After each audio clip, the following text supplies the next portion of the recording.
കുറച്ച് പണം കൊടുത്താൽ എല്ലാം ഒതുക്കി തീർക്കാം എന്നൊരു ധാരണയിൽ ജീവിക്കുന്നവരാണ് ഇന്ന് കേരളം ഭരിക്കുന്നത്.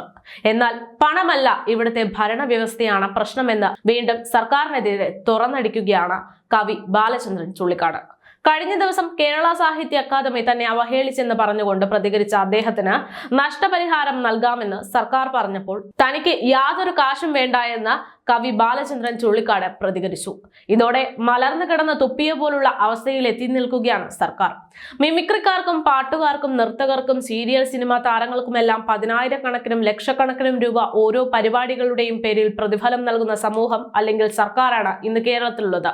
കവികൾക്ക് വേണ്ടി കാശ് ചെലവാക്കാൻ ഈ പറയുന്ന സംഘാടകർ തയ്യാറാകാത്തത് എന്തുകൊണ്ടെന്നാണ് ബാലചന്ദ്രൻ ചുള്ളിക്കാട് ചോദിക്കുന്നത്. സർക്കാരും സമൂഹവും ഞങ്ങളെപ്പോലെയുള്ള കവികളോട് കാണിക്കുന്ന അവഗണനയും വിവേചനവും തന്റെ അക്കാദമി അനുഭവത്തെ മുൻനിർത്തിക്കൊണ്ട് വെളിപ്പെടുത്തുകയായിരുന്നു തന്റെ ലക്ഷ്യമെന്ന് അദ്ദേഹം പ്രതികരിച്ചു. വ്യക്തിപരമായി നഷ്ടപരിഹാരം നൽകി പരിഹരിക്കാവുന്ന പ്രശ്നമല്ല അത്. സർക്കാരും സമൂഹവും കവികളോട് കാണിക്കുന്ന ആ സമീപനത്തിൽ മാറ്റം വരുത്താൻ തയ്യാറാകണം എന്നാണ് കവി പറയാൻ ഉദ്ദേശിച്ചത്. അദ്ദേഹത്തിന്റെ ഈ അഭിപ്രായത്തെ നമുക്ക് യാതൊരു തരത്തിലും കുറ്റം പറയാനോ നിഷേധിക്കാനോ സാധിക്കുന്ന ഒന്നല്ല. കാരണം ഈ കേരളത്തിൽ നടന്നുകൊണ്ടിരിക്കുന്ന കാര്യങ്ങൾ അങ്ങനെയാണ്. കേരളീയം പരിപാടിക്ക്, അതായത് സർക്കാർ ചെലവിൽ സർക്കാർ നടത്തിയ പരിപാടിക്ക് വേണ്ടി കോടികൾ മുടക്കിയിട്ടാണ് സർക്കാർ ഓരോ കലാകാരന്മാരെയും കൊണ്ടുവന്നത്. സെൻട്രൽ സ്റ്റേഡിയത്തിൽ നടന്ന കലാപരിപാടിക്ക് മാത്രം സംസ്ഥാന സർക്കാർ ചെലവാക്കിയത് ഏകദേശം 1,55,00,000 രൂപയാണ് എന്ന കണക്കുകൾ പുറത്തു വന്നിരുന്നു. 7 കലാപരിപാടികൾക്ക് വേണ്ടി മാത്രമുള്ള കണക്കുകളായിരുന്നു ഇത്. പരിപാടി നടന്ന് 2 മാസം പിന്നിട്ടപ്പോഴും സ്പോൺസർമാരുടെ വിശദാംശങ്ങളൊന്നും സർക്കാർ നൽകിയില്ല എന്നതിൽ നിന്ന് തന്നെ ഈ പരിപാടി മുഴുവൻ ചെലവും സർക്കാർ തന്നെയാണ് വഹിച്ചതെന്ന കാര്യത്തിലും വ്യക്തത വന്നിട്ടുണ്ട്. പരിപാടിയുടെ ചെലവ് സ്പോൺസർമാർ മുഖേനയായിരിക്കുമെന്ന് സർക്കാർ പറഞ്ഞുകൊണ്ടാണ് പരിപാടി തുടങ്ങിയതെങ്കിലും പിന്നീട് അത് സർക്കാരിലേക്ക് തന്നെ ചെലവ് എത്തുന്ന ഒരു സാഹചര്യമാണ് നാം കണ്ടത്. എന്ന് വെച്ചാൽ അത്രയും തുക സർക്കാർ നൽകാൻ തയ്യാറായിരുന്നു എന്നതാണ് വാസ്തവം. ഉദ്ഘാടന സമാപന സമ്മേളനങ്ങൾ നടന്ന സെൻട്രൽ സ്റ്റേഡിയത്തിലെ വേദിയിൽ 7 ദിവസവും പരിപാടികൾ നടന്നിട്ടുണ്ടായിരുന്നു. ആദ്യ ദിനം ശോഭയുടെ നൃത്തമാണ്. 8 ലക്ഷം രൂപ ചെലവാക്കിയിട്ടായിരുന്നു ആ പരിപാടി.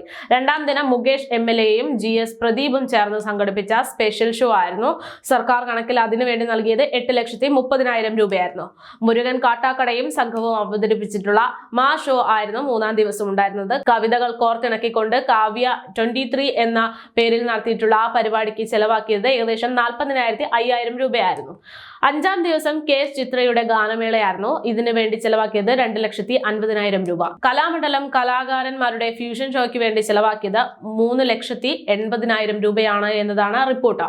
സ്റ്റീഫൻ ദേവസിയും മട്ടന്നൂർ ശങ്കരൻകുട്ടിയും ചേർന്നൊരുക്കിയ പരിപാടിക്ക് 1,19,000 രൂപ ചെലവാക്കി എന്ന കണക്കുകളും പുറത്തു വന്നിട്ടുണ്ട്. ഏറ്റവും അവസാനം നടന്നതും ഏറ്റവും അധികം തുക വകയിരുത്തിയതുമായിട്ടുള്ള M ജയചന്ദ്രന്റെ നേതൃത്വത്തിൽ നടന്ന ജയം ഷോ, അതിനും ചിലവായിട്ടുണ്ട് വലിയൊരു തുക. അതുകൂടാതെ സമാപന ദിവസം നടന്ന പരിപാടിക്ക് ഏകദേശം 9 ലക്ഷത്തിനടുത്ത് രൂപ വീണ്ടും ചെലവാക്കിയിട്ടുണ്ട്.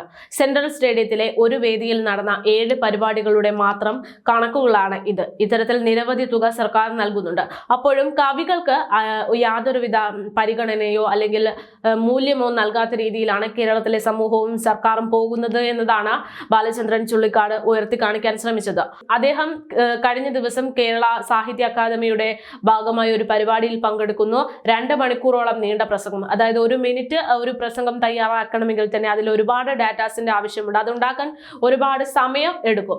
അപ്പോൾ 2 മണിക്കൂർ അദ്ദേഹം സംസാരിച്ചത് അത് അത്ര എളുപ്പമുള്ള ഒരു കാര്യമല്ല. സംസാരം മാത്രമല്ല, അതിലെ ഓരോ കണ്ടന്റുകളും ഉണ്ടാക്കുന്നതിന്റെ അതിൻ്റെതായ പ്രയാസങ്ങളുണ്ട്.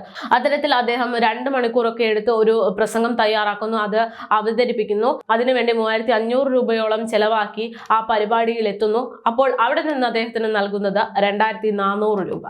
അതായത് അദ്ദേഹത്തിന്റെ കഴിവിനെയോ അദ്ദേഹത്തിന്റെ കഠിനാധ്വാനത്തെയോ ഒന്നും വില നൽകാത്ത രീതിയിലായിരുന്നു ആ ഒരു തുക നൽകിയത്.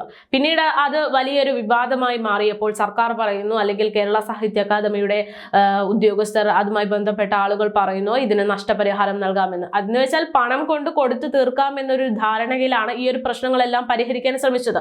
പക്ഷെ അപ്പോഴും അദ്ദേഹം കൃത്യമായ നിലപാടിൽ നിന്നോ വെറും പണമല്ല ഇരുന്നു ഇവിടെ പ്രശ്നമെന്നും പണം കൊണ്ട് ഒതുക്കി തീർക്കാൻ പറ്റുന്ന ഒരു പ്രശ്നമായിരുന്നില്ല ഇത് എന്നും തുറന്നടിച്ചിരിക്കുകയാണ് ബാലചന്ദ്രൻ ചുള്ളിക്കാട്.